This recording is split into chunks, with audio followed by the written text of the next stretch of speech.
Chicken তো আমরা সবাই খাই, কিন্তু চিকেনের পাতলা ঝোলটা কার কার পছন্দ? আর এই গরমে? হ্যাঁ, আপনারা সবাই ভালো আছেন তো? আজকে আমি সেরকমই একটা রেসিপি নিয়ে হাজির হয়েছি, চিকেনের পাতলা ঝোল।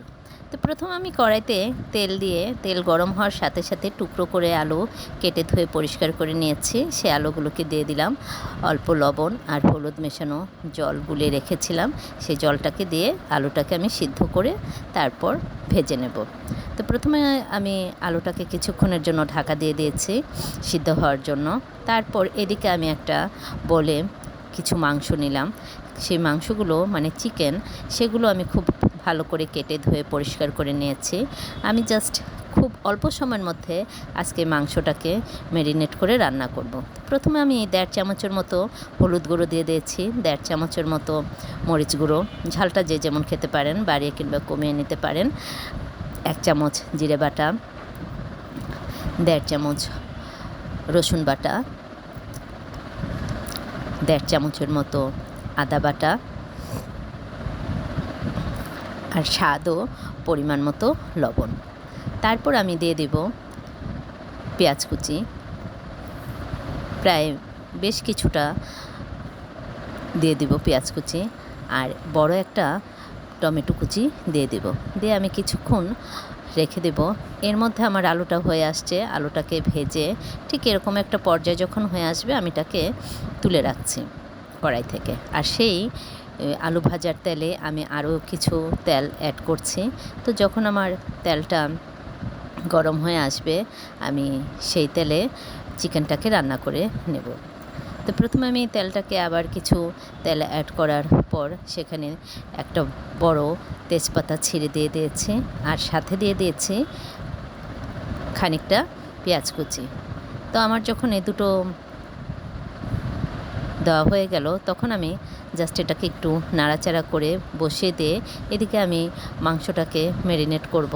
তার সাথে আমি আবার দুটো দারচিনি, একটা এলাচ আর একটা লবঙ্গ দিয়ে পেঁয়াজ কুচি আর তেজপাতার সাথে একটু ভেজে নিচ্ছি। তো পেঁয়াজটা যখন একটু ব্রাউন কালার হয়ে আসবে সে পর্যন্ত আমি সেটাকে চুলায় বসিয়ে দিয়ে আসছি। আর এদিকে আমি যে মশলাগুলো মাংসের সাথে মিশিয়ে নিচ্ছিলাম সেইটাকে খুব ভালো করে মাখিয়ে নিচ্ছি। মাখিয়ে ম্যারিনেটের জন্য প্রায় 10 মিনিটের মতো হলেই হবে রেখে, এর মধ্যে আমার যে পেঁয়াজ কুচি তেলটা ছিল সেখান থেকে কিছুটা তেল আর পেঁয়াজ কুচি আমি ঠিক সেই মাংসের মধ্যে দিয়ে দিব। দিয়ে গরম বলে আমি চামচ দিয়ে নেড়ে নিচ্ছি। তারপরে হাত দিয়ে আবার মাখিয়ে আমি এখন দিয়ে দিচ্ছি কড়াইতে। তো এই চিকেনের এই পাতলা ঝোলটা গরমের দিনে এতটাই ভালো লাগে তার কি বলবো। তো সবসময় ভোনা ভোনা চিকেন খেতে ভালো লাগে না, কিন্তু এরকম করে একবার পাতলা ঝোলটা করে খেয়ে দেখবেন, খুব ভালো লাগবে।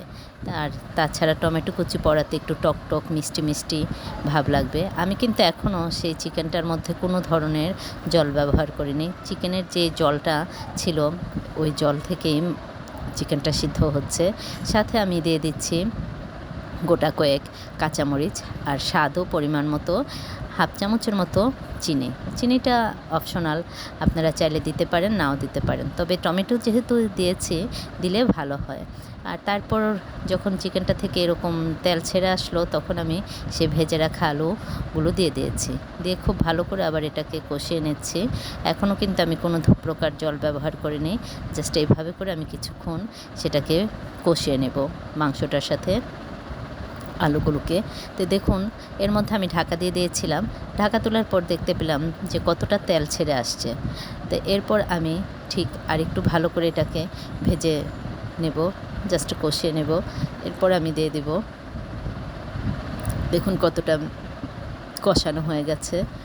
প্রত্যেকটা আলু এবং চিকেন খুব ভালো করে সিদ্ধ হয়ে গেছে সেই কষানোর সাথে সাথে। এখন আমি দিয়ে দিব পরিমাণ মতো জল। তো প্রথমে আমি যেই বলটার মধ্যে চিকেনটাকে মিক্সড করেছিলাম সেটা ধুয়ে একটু জল দিয়ে দিয়েছি। এরপর আমি একটু ঢাকা দিয়ে দিয়েছিলাম।